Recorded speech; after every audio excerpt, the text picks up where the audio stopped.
أعوذ بالله من الشيطان الرجيم. بسم الله الرحمن الرحيم.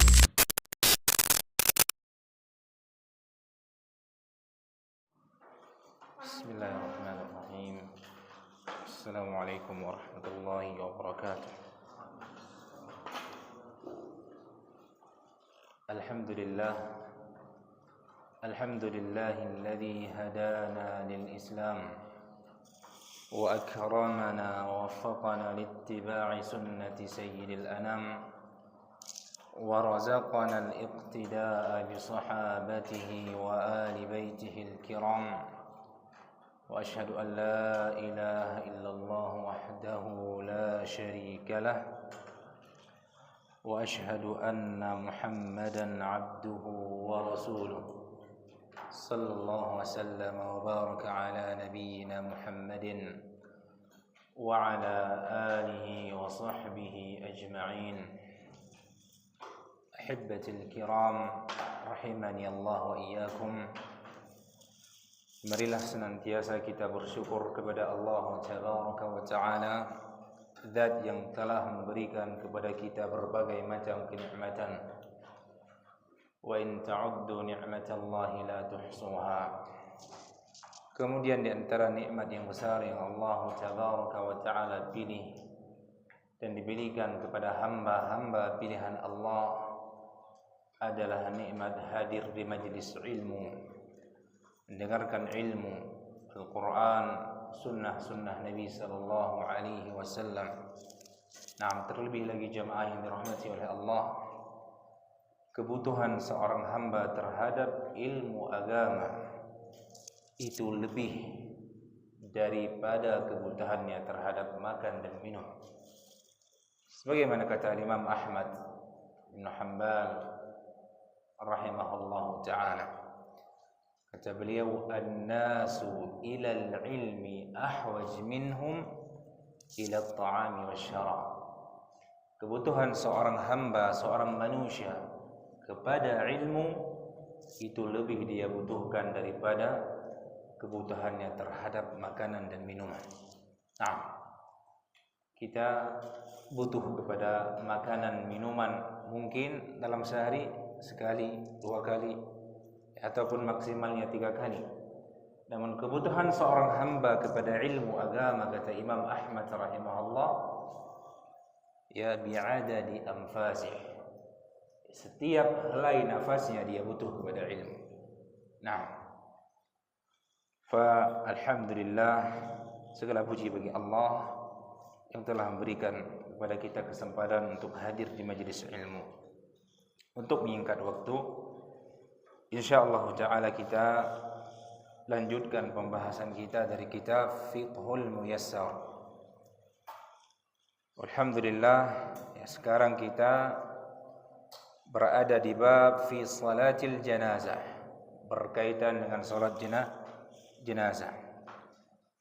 Pertemuan yang lalu kita sudah menyebutkan ahkamul janaiz, ya, hukum berkaitan tentang jenazah, ya, hukum memandikan jenazah, ya, hukum mengkafani jenazah, dan hukum-hukum yang lainnya.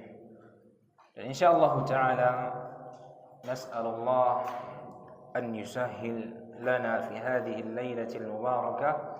Insyaallah kita akan membacakan wasful ghusl, tata cara memandikan jenazah yang sesuai dengan, ya, sunnah Nabi sallallahu alaihi wasallam. Nah, sebelumnya jamaah yang dirahmati oleh Allah, ya, sebelum kita baca, tentunya sebelum kita memandikan jenazah kita butuh kepada peralatan, ya, peralatan agar memudahkan kita.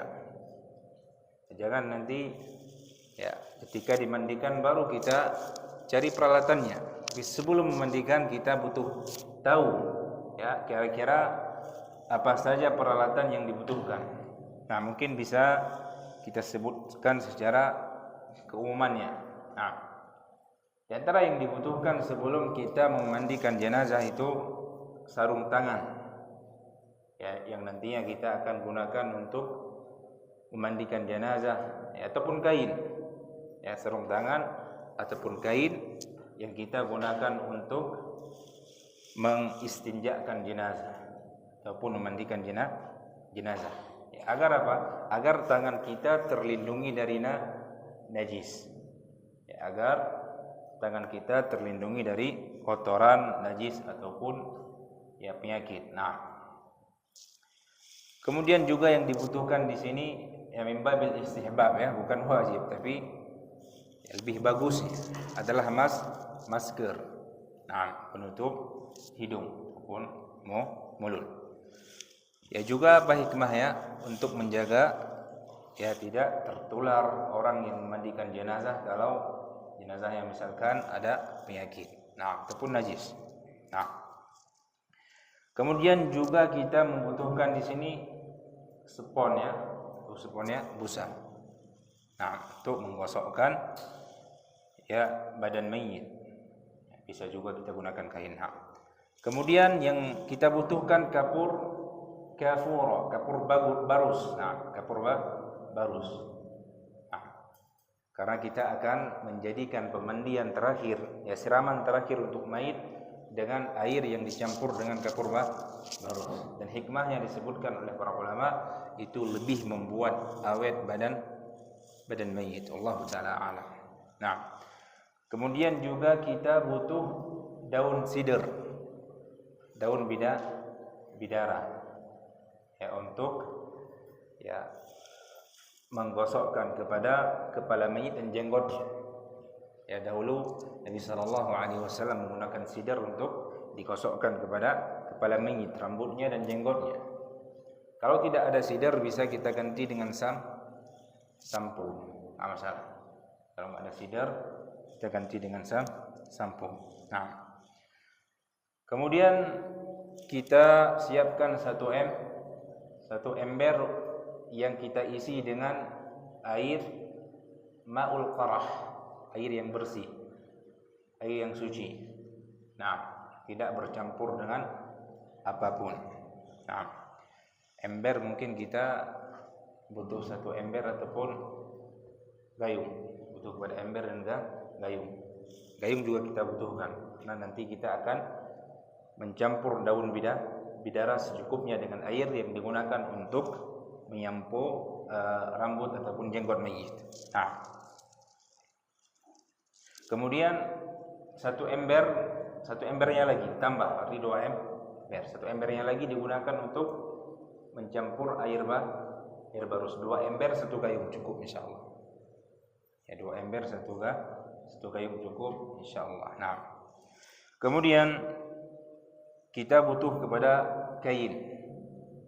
Ya, kain yang kira-kira ukurannya itu bisa menutupi ya pusat sampai lutut mayit. Nah, juga lebarnya menutup bagian samping mayit. Kira-kira berapa ukurannya? Dari untuk kain yang bisa menutup pusat mayit sampai lututnya. Sekitar berapa kira-kira? 1 meter cukup? Cukup mungkin ya, kurang lebih 1,5 meter. Nah, sekitar itu. Nah, karena kita akan memakai kain tersebut sebelum melepas pakaian mayit. Jadi sebelum pakaian mayit dilepas, kita tutup terlebih dahulu menggunakan kain agar tidak terlihat aurat mayit. Nah, orang yang memandikan mayit itu tidak boleh melihat kepada aurat mayit. Dia tutup, baru dia copot pakaian mayit. Sebentar lagi akan kita jelaskan insyaallah. Nah, kemudian dia juga butuh kepada handuk. Apa fungsinya? Setelah dimandikan, ya, mayit dilap pakai ataupun menggunakan kain handuk. Nah, kemudian di sini untuk menjaga-jaga kita juga butuh kepada plester. Kalau mungkin nanti mayit ada anggota tubuhnya yang terluka, maka bisa dikasih plester. Nah, kemudian juga yang kita butuhkan adalah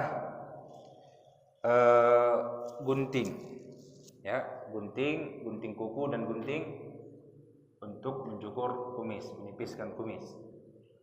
Gunting kuku ya untuk menggunting kuku mayit, dan juga gunting yang kecil untuk mencukur kumis. Dan juga butuh satu alat untuk mencukur,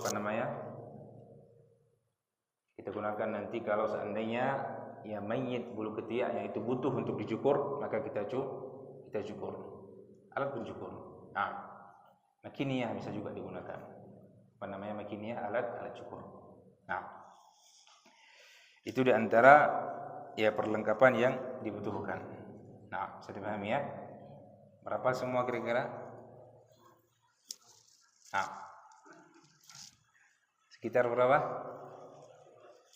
Nah, insyaallah disiapkan. Itu semua disiapkan sebelum jenazah dimandikan.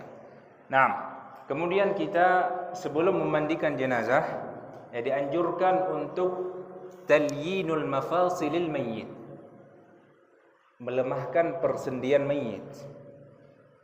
Kita lemahkan terlebih dahulu persendian mayit. Apa faedahnya? Disebutkan oleh para ulama agar memudahkan kita untuk memandikan mayit. Kalau mayit kaku, otomatis akan sulit bagi orang yang memandikan mayit. Ya, dia akan mendapatkan kesulitan. Bagaimana caranya? Caranya pertama direnggangkan tangannya, ya, direntangkan, kemudian ditekuk. Nah, ya, dari jarinya ke sikunya ditekuk ya. Kemudian juga bahunya. Setelah direntangkan juga ditekuk. Nah, atau cara yang lain. Ya, begitu juga dengan kakinya. Dibuat lembut terlebih dahulu. Namun yang perlu kita perhatikan jemaah, ya, ketika melakukan talyinul mafasil, melemahkan ya otot-otot ataupun persendian mayit, jangan melakukan secara kasar, tapi dengan lemah lembut. Ya, ditakutkan nanti akan membuat tulang mayit itu patah. Nah, kata Nabi SAW, kasru 'azmil mayyit ka kasrihi hayyan atau ka kasriha hayyan. Mematahkan tulang mayit itu seperti mematahkan tulangnya ketika dia hidup. Jadi pelan-pelan ya, hati-hati, jangan sembarangan. Nah, itulah kita butuh kepada ilmu. Kemudian kita akan membahas tentang kaifiyatul ghusl, tata cara memandikan jenazah. Yang perlu antum perhatikan, tata cara memandikan jenazah itu terbagi kepada dua.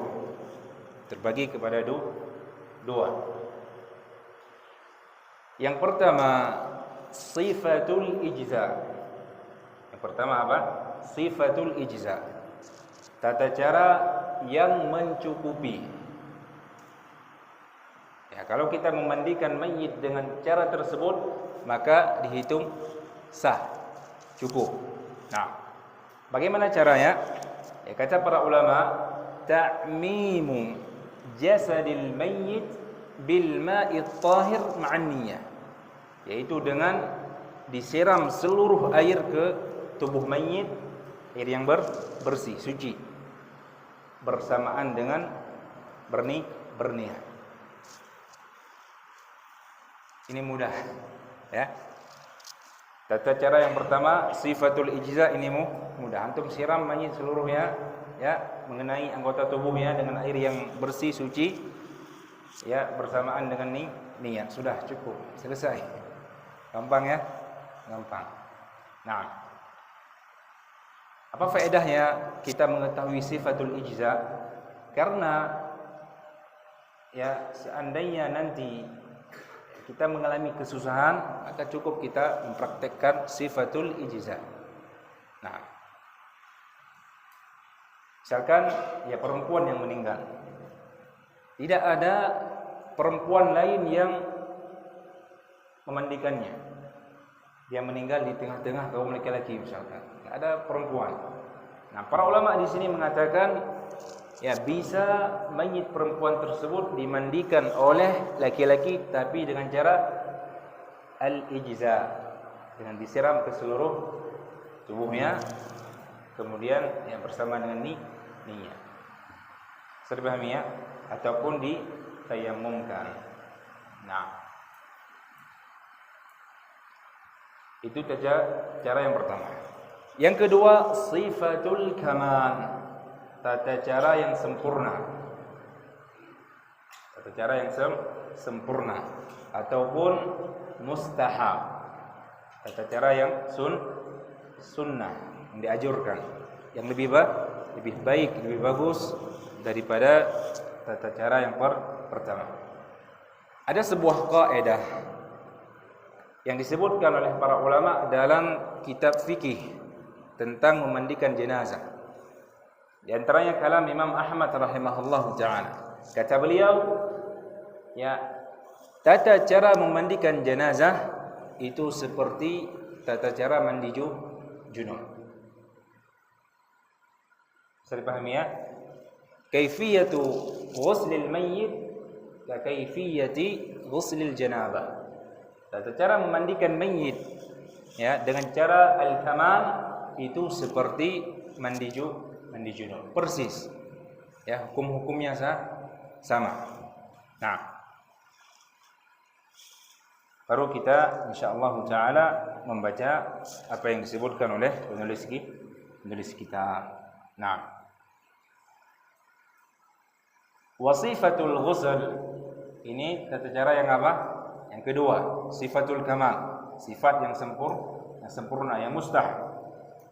Qala majmu'ah minal muallifin rahimahullahu man mata minhum wa hafidha man 'asha minhum hiya an yad'a 'ala sariri ghusli. Pertama, si mayit diletakkan di ranjang pemandiannya.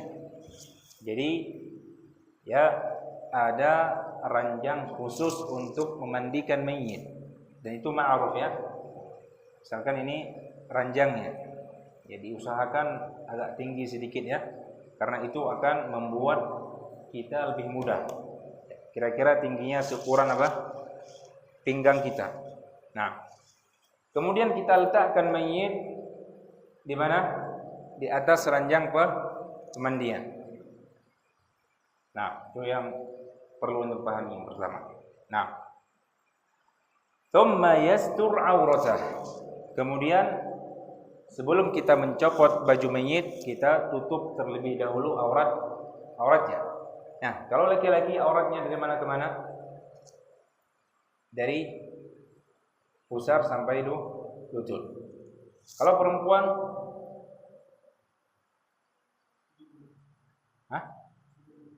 nah, kalau perempuan, ya di hadapan perempuan yang lainnya itu auratnya juga dari pusar ke lutut. Nah, kecuali kalau dia berada di hadapan laki-laki, itu yang perlu kita bedakan. Nah,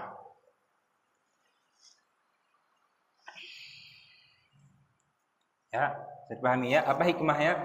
Agar ya orang yang memandikan mayit tidak melihat ke aurat mayit. Dan tidak boleh kita melihat ke aurat mayit. Nah, haram hukumnya melihat kepada aurat mayit. Dan sitrul aurah jamaah yang dirahmati oleh Allah, menutup aurat mayit yaitu dari dua sisi. Dari dua sisi. Yang pertama, sitru an-nazar. Ya, menutup pandangan ke arah aurat mayit. Menutup aurat ya dengan kain tadi, dan juga pandangan. Ya, jangan kita melihat ke aurat mayit. Itulah perlu orang yang amanah untuk memandikan jenazah. Ya, perlu seorang yang berilmu, yang takut kepada Allah Tabaraka wa Ta'ala, agar dia tidak serampangan melihat ke aurat mayit. Nah,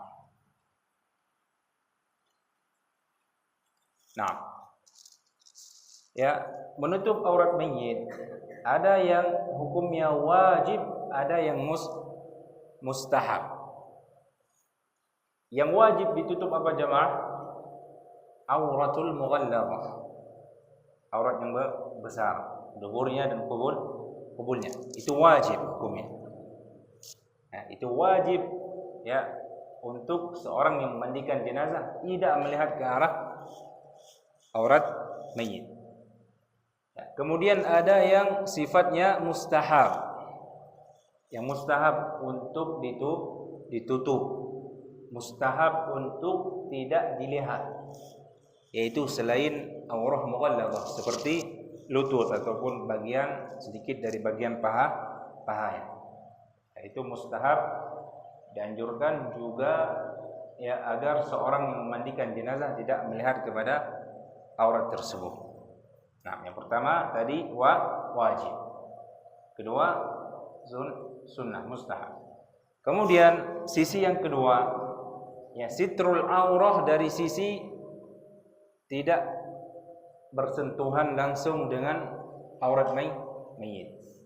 Itu diantara disebutkan oleh para ulama, diantara sitrul aurah, menutup aurat mayit adalah tidak boleh menyentuh langsung kepada aurat mayit. Tidak boleh disentuh. Nah,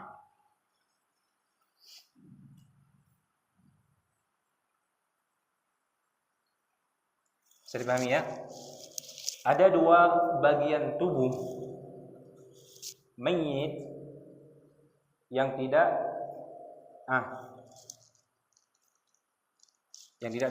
disentuh.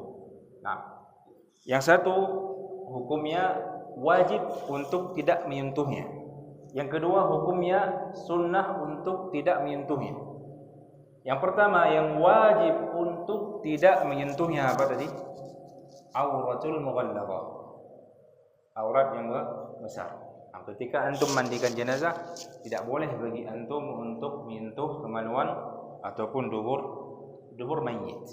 Nah, itu haram hukumnya. Wajib antum tidak menyentuhnya. Nah, bagaimana tata cara mengistinjakan mayit, membersihkan kotorannya? Pakai sarung tangan. Atau kata para ulama, lilitkan kain ke seluruh tangan antum. Ya, balut tangan antum dengan kain. Kemudian bersihkan kotoran mayit. Tidak boleh antum bersentuhan ya kulit antum dengan kulit mayit kepada aurah mughalladhah. Nah, adapun yang kedua yang mustahab untuk tidak sentuh adalah aurat yang apa? Yang ringan seperti pahanya ataupun bagian pusatnya. Sudah pahami ya? Nah. Dan juga dianjurkan ya untuk tidak menyentuh secara langsung bersentuhan antara kulit dan kulit ketika mencuci bagian anggota tubuh yang lainnya seperti dada mayit, ya, tangannya, kakinya. Ini juga dianjurkan apa? Tidak bersentuhan kulit dengan kulit.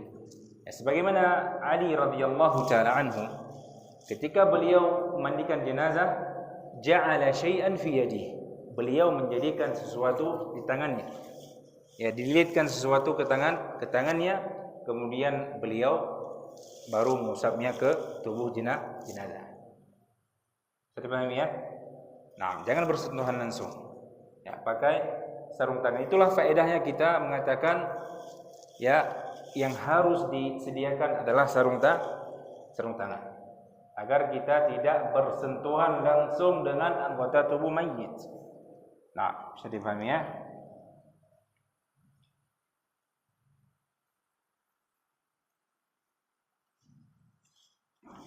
Ya, disebutkan juga dalam hadis tersebut falam yamassa basyaratah.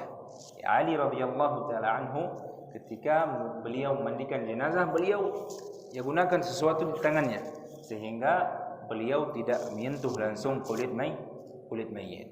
Itu ahsan. Bisa dipahami ya? Tahap yang pertama sudah bisa dipahami. Nah, tadi kita tutup auratnya, kemudian tsumma yujarriduhu min thiyabi. Kemudian dia ya dicopoti dari pakaiannya. Kita copot pakaiannya. Nah, jadi kita sudah membaringkan mayit. Ya, sudah membaringkan mayit. Kemudian kita sudah mentalyin al-mafasil, melembutkan mafasilnya, kemudian kita tutup mayit dengan kain. Nah, sekarang giliran mencopot pakaian yang dipakai oleh mayit ketika hidupnya. Kalau bisa dicopot dengan ditarik, ya maka ditarik. Tapi kalau tidak, susah misalkan, maka digunting. Itu juga faedah kita membawa gunting. Berarti ditambah tadi. Satu gunting kecil, satu gunting agak besar untuk merobek pakaian mayit. Dirobek ya. Ini pakaiannya misalkan. Ya, cukup digunting dari kanan dan kirinya. Itu juga celana. Digunting bagian kanan dan kirinya. Sehingga ya terlepas antara satu sisi dan sisi yang lainnya. Sehingga tinggal ditarik, mudah, gampang ya. Kalau digunting mungkin lebih gampang. Nah, apalagi ya jarang ada yang mau pakai pakaian bekas orang meninggal. Nah, jarang ya. Nah, mungkin pakaian yang berharga, nah bisa diselamatkan mungkin. Kalau pakaian berharga. Tapi kalau pakaian bekas pulang dari kebun misalkan, ya jarang orang yang mau. Nah, dan hukum tajridus thawb, ya wallahu taala alam, itu mustahab. Hukumnya mustahab. Nah,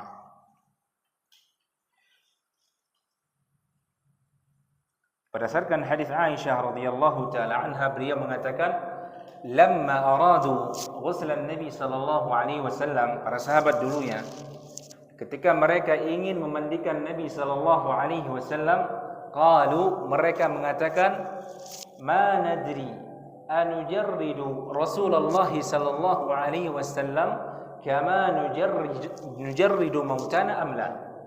Jadi para sahabat di saat itu, ya ketika mereka memandikan Nabi sallallahu alaihi wasallam, mereka bingung. Ya mereka mengatakan, kami tidak tahu ya apakah kami harus mencopot pakaian Nabi sallallahu alaihi wasallam atau tidak. Ya seperti kami mencopot pakaian-pakaian ya mayit-mayit kami. Artinya apa? Artinya ya, kebiasaan para sahabat Nabi sallallahu alaihi wasallam ketika mereka memandikan jenazah, mereka mencopoti apa? Pakaian mayit. Tapi mereka bingung apakah juga harus mencopot pakaian Nabi sallallahu alaihi wasallam. Ya, akhirnya Nabi sallallahu alaihi wasallam dimandikan tanpa dilepaskan pakaiannya. Ya, para ulama mengatakan ini khusus untuk Nabi sallallahu alaihi wasallam. Nah, dipahami ya? Tutup auratnya, kemudian dilepaskan pakaiannya. Wa yuwarihi 'anil 'uyuni fi hujratin aw nahwiha. Kemudian mayit tersebut dijauhkan dari pandangan manusia dengan cara dimasukkan ke dalam kamar. Kalau di tempat kita ada kamar mandi khusus untuk pemandian jenazah. Yang boleh masuk hanya orang-orang yang ada andil dalam memandikan jenazah, ikut andil dalam memandikan jenazah. Tidak boleh dimasukkan ya orang sembarangan ke dalam kamar ya yang di dalamnya dimandikan jenazah. Nah, apalagi orang-orang yang tidak amanah. Ataupun selain hujrah. Kalau hujrah tadi kamar. Ya, ataupun semisal dengannya dibuat sitar yang menghalangi mayit untuk dipandangi oleh manusia. Nah, setelah kita baca, kita lanjutkan penjelasannya insyaallah. Nah. Thumma yarfa'ul ghasilu ra'sal mayyit ila qurbi julusi. Kemudian orang yang memandikan jenazah, ya tadi jenazah posisinya apa? Tidur, berbaring. Nah, sekarang orang yang memandikan jenazah, dia angkat jenazah tersebut, ya posisinya hampir seperti posisi duduk. Ya tapi tidak boleh didudukkan mayit secara sempurna. Bayangkan ini mayit misalkan. Nah, diangkat sedikit kepalanya, tapi jangan sampai seperti orang duduk, mendekati posisi duduk. Memang kertas lebih mudah untuk dipraktekkannya karena bisa dilipat-lipat. Nah, posisinya begini. Ya, kalau posisi duduk sempurna begini, tapi ini begini. Hampir mendekati posisi duduk. Nah, bisa dipahami ya?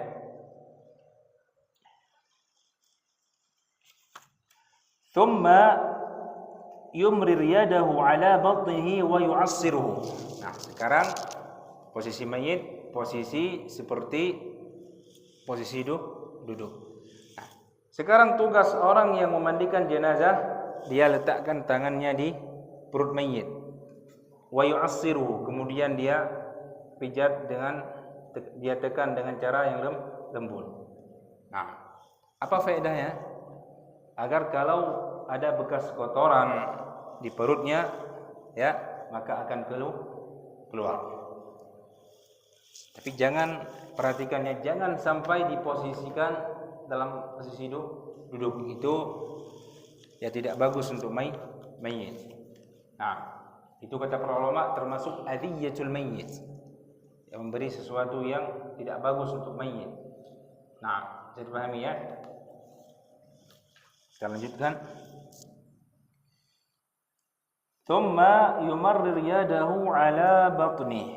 Kemudian dia letakkan tangannya di perut mayit, kemudian dia pijat secara lembut. Jangan secara kasar ya, lembut aja. Nah, pelan-pelan. Nah. Ataupun mashan khafifa.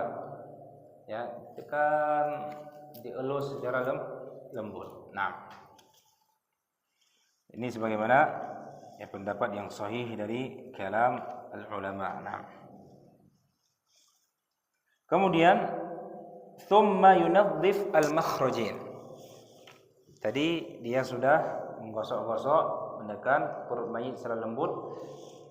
Setelahnya dia membersihkan al-makhrajin, kubul dan dubur mayit. Nah, dengan apa dia bersihkan? Otomatis dengan sarung tangan ataupun kain yang dililitkan ke tangannya, karena tidak boleh dia bersentuhan langsung dengan aurat al-mughalladhah. Dipahami ya? Nah. Kemudian setelah itu wa yunajjil mayyit, kemudian dia mengistinjakan mayit. Ya, bagaimana cara mengistinjakan mayit? Fayaghsilu ma 'ala al-makhrajin minan najasa. Dia cuci najis yang ada di dua jalur, kubul dan dubur. Dari arah kemaluan dan arah dubur. Nah. Wadzalika ya bilaffi khirqatin 'ala yadi. Itu ya caranya dilakukan dengan melilitkan kain ke tangan, ya, ataupun pakai sarung tangan. Nah, ya jangan secara langsung. Tsumma yanwil ghusla. Nah, sekarang baru niat. Ya, tadi kita sudah membersihkan kotoran mayit, mengistinjakan mayit. Sekarang baru kita berniat untuk memandikan jenazah. Dan niat ya jamaah yang dirahmati oleh Allah Tabaraka wa Ta'ala ini harus, tidak boleh tidak. Ya, ini syarat. Ya, syarat untuk memandikan jenazah. Dan niat ini muta'alliqah bil mayyit. Kaitannya muta'alliqah biman hadara bil mughassil. Ya, kaitannya dengan orang yang memandikan jenazah. Yang butuh untuk berniat adalah orang yang memandikan jenazah.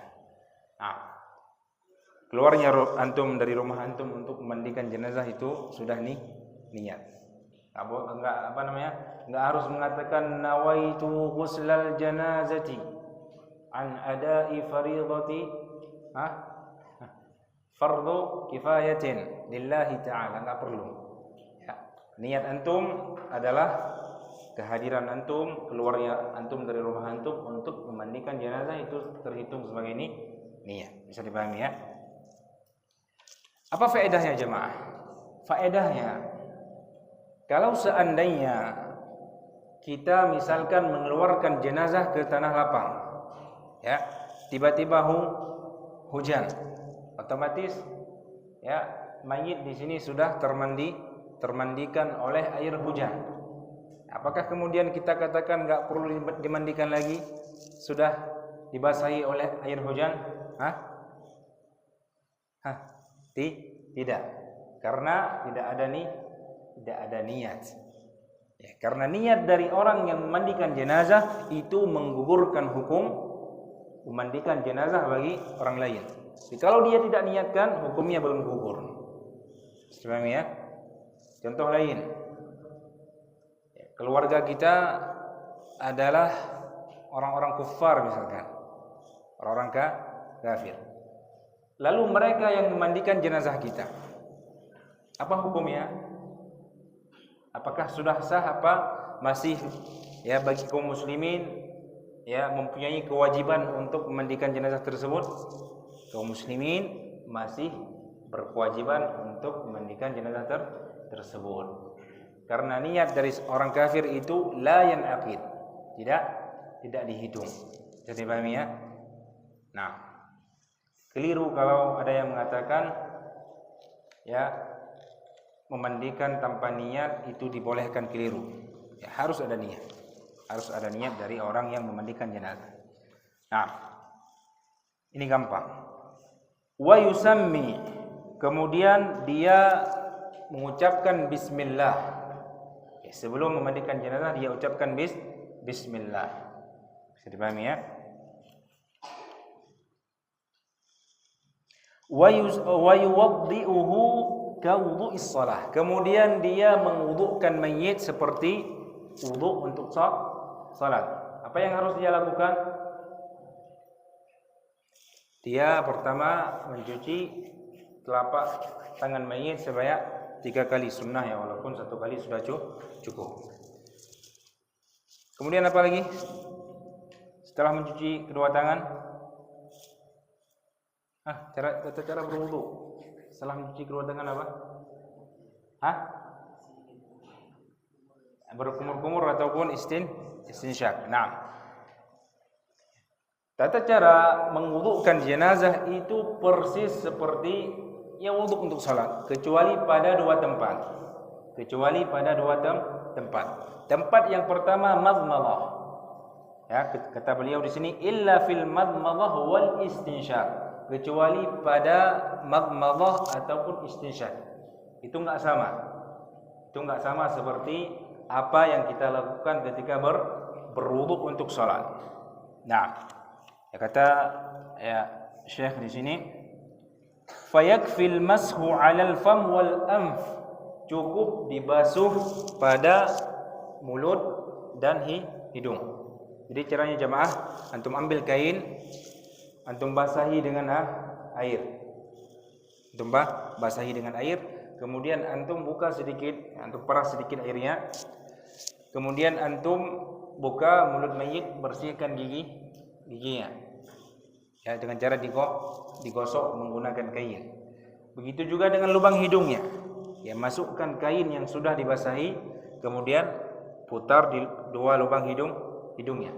Itulah istinsyak dan madmadah untuk mayit.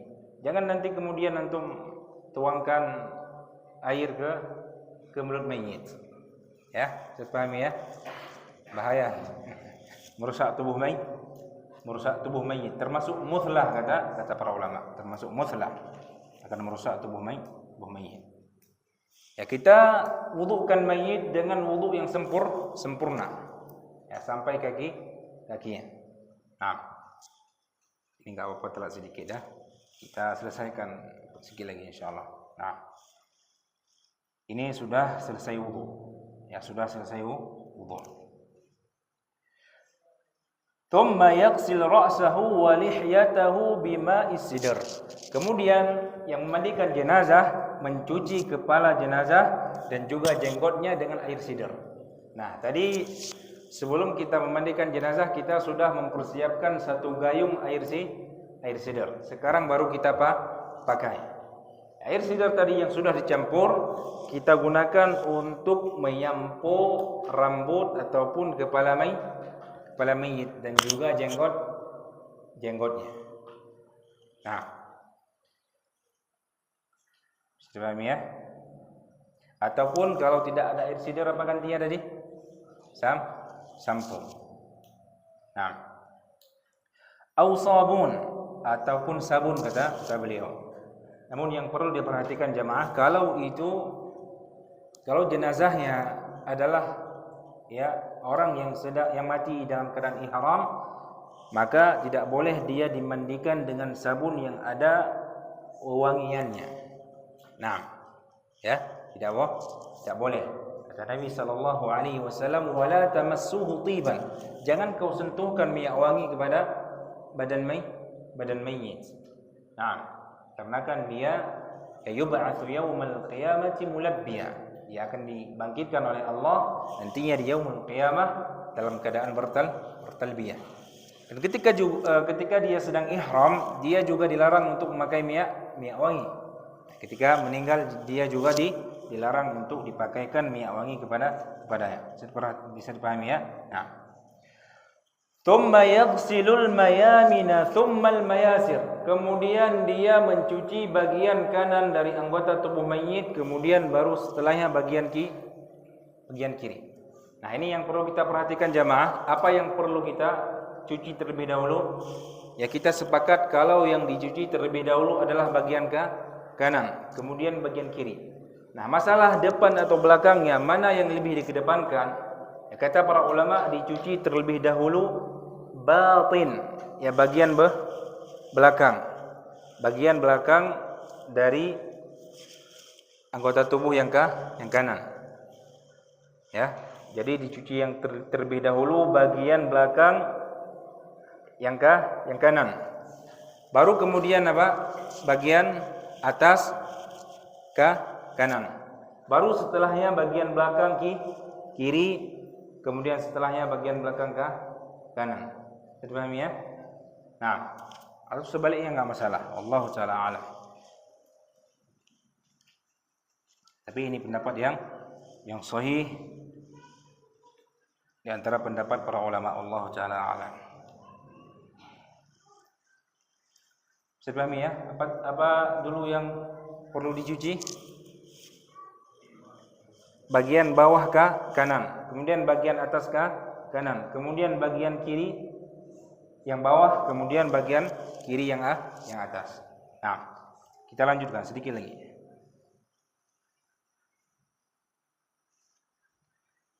Thumma yukmil ghuslal baqil jism. Kemudian baru dia sempurnakan ya anggota tubuh yang tersisa. Ya, kemudian baru dia siram air ke seluruh tubuh mayit. Nah, lumayan butuh waktu untuk menyebutkan teorinya, belum prakteknya. Ini baru teorinya. Insyaallah ketika kita menyebutkan teori secara gamblang dan jelas, insyaallah kalau enggak praktek pun aman insyaallah. Walaupun insyaallah kita praktekkan insyaallah. Nah, jelas semua ya? Dengan menyebutkan tata cara yang rinci insyaallah kita bisa lebih paham insyaallah. Kemudian wa yustahabbu an yaluffa ala yadihi khirqatan halat taghsil. Ya, dimustahabkan untuknya, dianjurkan untuknya agar dia membalut tangannya ketika memandikan jenazah. Ya, dia balut tangannya. Apa hikmahnya jemaah? Agar dia tidak bersentuhan langsung dengan anggota tubuh mayit, apalagi dengan auratul mughalladhah, dengan aurat yang mughalladhah, kemaluan mayit ataupun duburnya. Naam. Wal wajib ghuslatan wahidah idza hasala bihal inqa. Yang wajib adalah memandikan mayit dengan sekali pemandian, itu wajib. Idza hasalal inqa, ketika satu kali pemandian tersebut membuat mayit suci. Kalau dia bisa suci dengan sekali, maka yang wajib adalah sekali. Ya, dan ini berdasarkan keumuman hadis Nabi sallallahu alaihi wasallam, "Ighsiluhu bima'in wasidrin. Perintah Nabi sallallahu alaihi wasallam kepada para sahabat, ya igsiluhu bima'in wasidrin.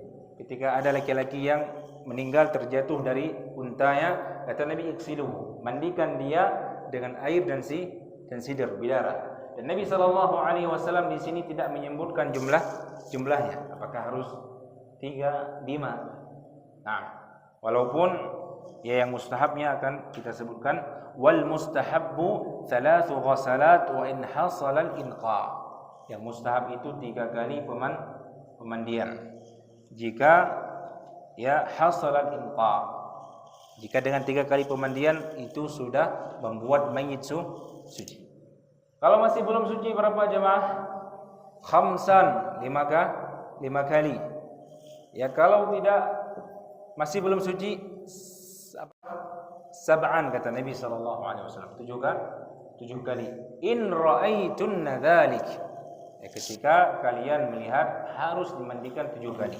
Itu sabda Nabi sallallahu alaihi wasallam kepada Ummu Atiyah yang memandikan putri Nabi sallallahu alaihi wasallam.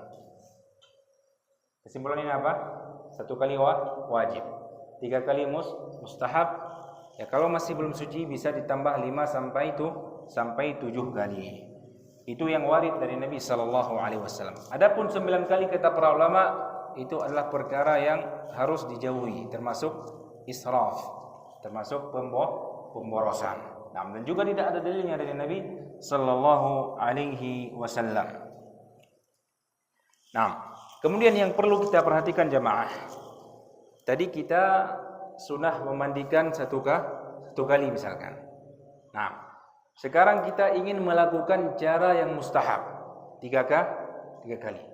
Nah, ketika kita memandikan mayit 3 kali, ya setiap kali kita menambah pemandian tersebut, usahakan ya jangan lupa menekan secara lembut perut mayit. Sehingga kalau masih ada sisa kotoran akan keluar.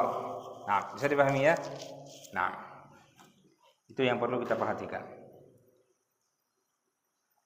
Wa yustahabbu an yaj'ala fil ghaslatil akhirati kafura.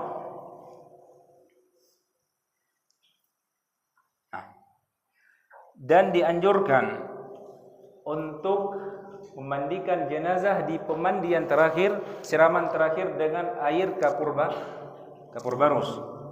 Nah, jadi kapan kita pakai kapur barus yang telah kita persiapkan tadi? Untuk siraman yang terakhir. Nah, untuk siraman yang terakhir. Nah, bisa dipahami ya? Sebagaimana sabda Nabi sallallahu alaihi wasallam, waj'al fi al-akhirati kafura atau syai'an min kafura. Jadikanlah ya untuk menyiram tubuh mayit yang terakhir dengan air kapur barus. Jadi di sini ya kapur barus harus diparut terlebih dahulu. Nah, sehingga nanti ketika dicairkan dengan air itu mudahlah larut. Nah, bisa dipahami ya? Kapur ada yang dijual secara apa? Secara bubuk. Ada. Kalau enggak ada berarti dihancurkan, dihaluskan terlebih dahulu. Nah, bisa dipahami ya? Nah, kemudian sedikit lagi, mau selesai. Thumma yunshiful mayyit. Tadi sudah dimandikan, selesai. Sekarang giliran kita mengeringkan jenazah dengan handuk. Satu persatu peralatan tadi terpakai. Yang terakhir apa? Handuk. Bukan yang terakhir, kapas yang terakhir. Kapas juga dibutuhkan nanti. Nah, wa yuzil. Nah, sekarang kita sudah memandikan dan juga sudah mengeringkan. Apa yang harus dilakukan setelahnya? Yuzilu anhu ma yushra'u izalatuhu minal adhafir wasyu'ur. Nah, sekarang baru gunting menjalankan tugasnya. Kemudian kata beliau, ya dihilangkan dari mayit apa yang mesti harus dihilangkan seperti kuku. Nah, tadi kuku mayit misalkan, ya kotorlah jenazahnya yang malas gunting kuku misalkan. Kukunya sudah bergerak, sudah hitam. Nah, setelah kita mandikan, kita gunting kuku gunting kukunya. Nah, kemudian kita hilangkan rambut yang harus dihilangkan. Nah, apa yang harus dihilangkan dari rambutnya? Kumisnya. Kita tipiskan kumisnya. Kalau bulu ketiaknya, kalau kita lihat panjang misalkan, kita gunting ataupun kita cukur. Nah, kalau diperlukan. Ya, kalau mayitnya habis cukuran maka tidak perlu dicukur. Bisa dipahami ya? Nah, bagaimana dengan sya'rul 'anah, rambut kemaluan? Apakah juga harus dicukur? Nah, rambut kemaluan mayit itu tidak boleh dicukur. Ini pendapat yang sahih. Ya, sebagaimana dinukilkan oleh Imam Ibnu Qudamah rahimahullahu taala dalam kitab beliau Al-Mughni, dan juga pendapat Al-Imam Al-Khirati rahimahullah. Tidak boleh apa? Mencukur rambut kemaluan mayit. Apa alasannya? Para ulama mengatakan ketika kita mencukur kemaluan mayit, otomatis kita butuh untuk melihat ataupun butuh untuk bersentuhan, sehingga diharamkan mencukurkan ataupun tidak boleh mencukur kemaluan mayit. Bisa dipahami ya? Kalau jenggotnya, jenggot jangan dicukur. Nah, tetap harus dipelihara walaupun sudah meninggal. Nah, jangan dicukur jenggot mayit. Nah, enggak boleh mencukur jenggot mayit. Sedikit lagi. Wa yudfar sya'rul mar'ah, dan rambut perempuan itu harus dikepang. Nah, kalau kalau jenazahnya perempuan, maka setelah kita mandikan, kita kepang rambutnya menjadi 3 kepangan. 3 kepangan. Nah, ini adalah ya sunnah Nabi sallallahu alaihi wasallam sebagaimana disebutkan oleh Nabi sallallahu alaihi wasallam dalam hadis Ummu Atiyah, fadhafarna sya'raha 3 qurun wa yulqi min khalfna fa'alqainaha khalfaha. Jadi cara mengepang rambut perempuan tersebut dibentuk 3 kepangan. 2-nya seperti tanduk. Berarti di sini. 1 lagi tepat di ubun-ubun mayit perempuan. Bisa dipahami ya? Nah, sudah dikepang kemudian dijatuhkan ke bawah, diposisikan ataupun ditarik ke bawah. Nah, jangan dibiarkan ke atas. Diposisikan ke bawah. Sebagaimana hadis Ummu Atiyah radhiyallahu taala anha, kata beliau, fa dhafarna sya'raha 3 qurun. Kami kepang ya jenazah putri Nabi sallallahu alaihi wasallam dengan 3 kepangan membentuk kurun. Membentuk kurun itu tanduk.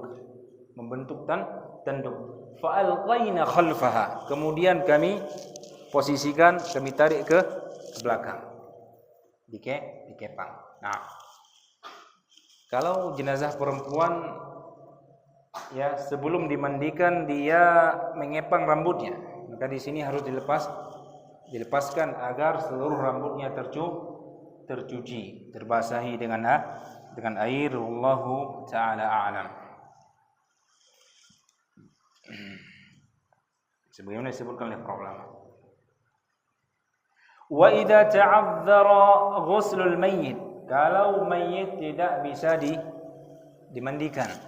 Nah, karena ada sesuatu.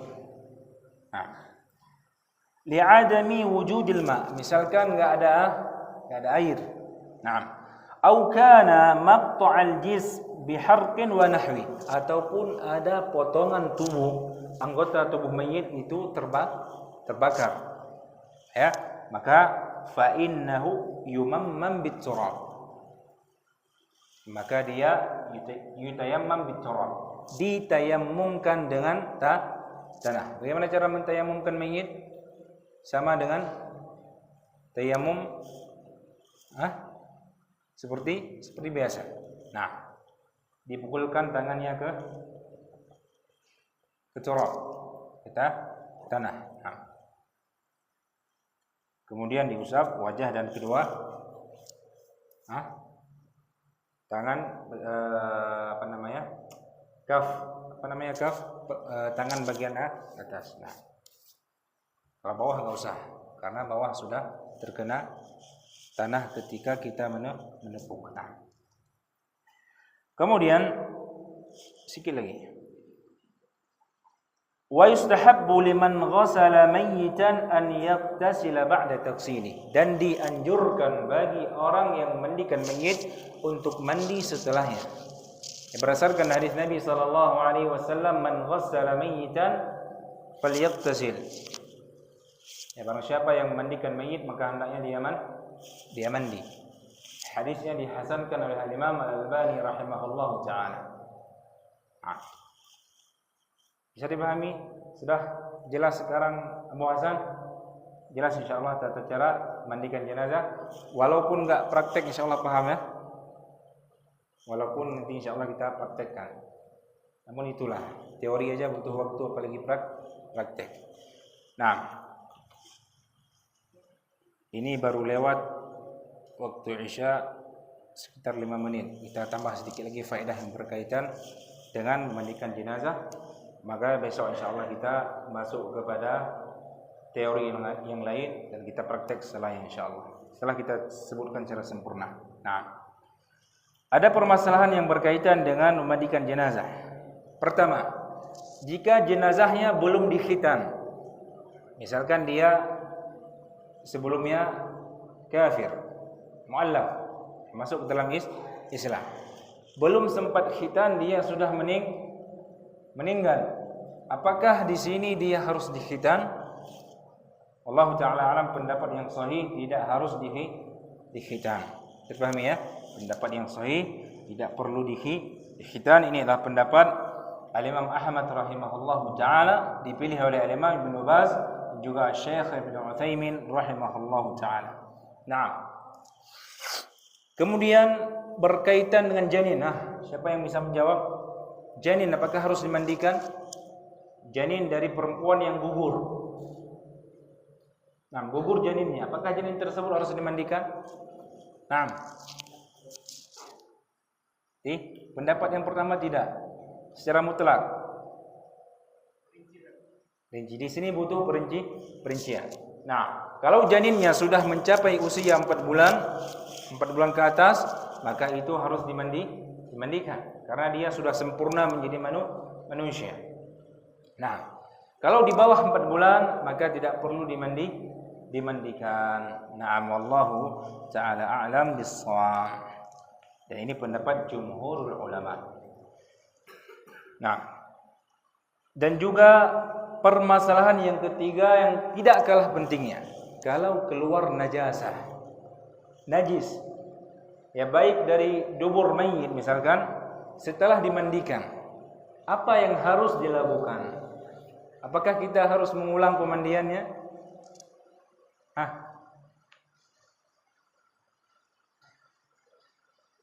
Tiba-tiba sudah selesai mandi, keluar lagi apa? Kotorannya.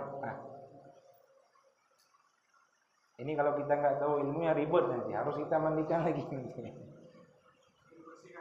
Ya, cukup dibersihkan tempat yang terkena najis, kemudian diulangi wudunya. Cukup wudu yang diulangi. Mimbab al-istihbab, mustahab. Dan ini pendapat Imam Syafi'i rahimahullah ta'ala. Ya, pendapat Imam Syafi'i rahimahullah, kalau keluar najasah setelah dimandikan cukup diwudukan tanpa diulangi pemandiannya. Sudah dipahami ya? Kata Imam Syafi'i alasannya seperti orang yang junub.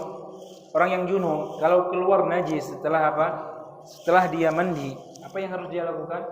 Cukup berwudu, enggak perlu dia mengulang mandinya. Makanya dari pertama kita sudah mengatakan hukum ghuslul al-janazah seperti ghuslul junub, seperti mandi junub.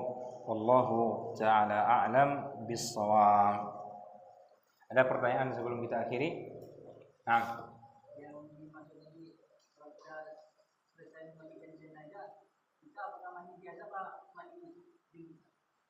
Mandi biasa.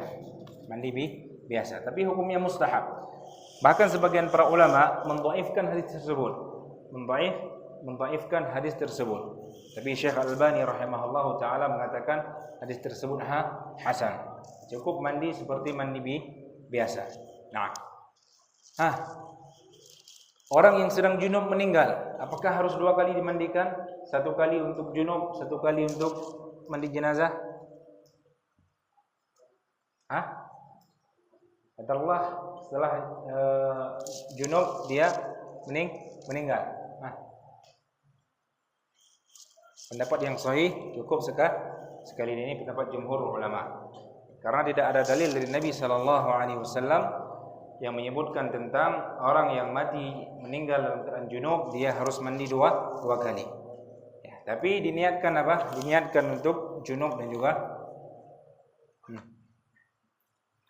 mandi jenazah. Tapi ya itu ana rasa enggak perlu karena orang yang memandikan enggak tahu apakah dia meninggal dalam keadaan junub atau tidak. Nah, saya dipahami ya. Subhanakallahumma rabbana bihamdik asyhadu an la ilaha illa anta astaghfiruka wa atubu ilaik.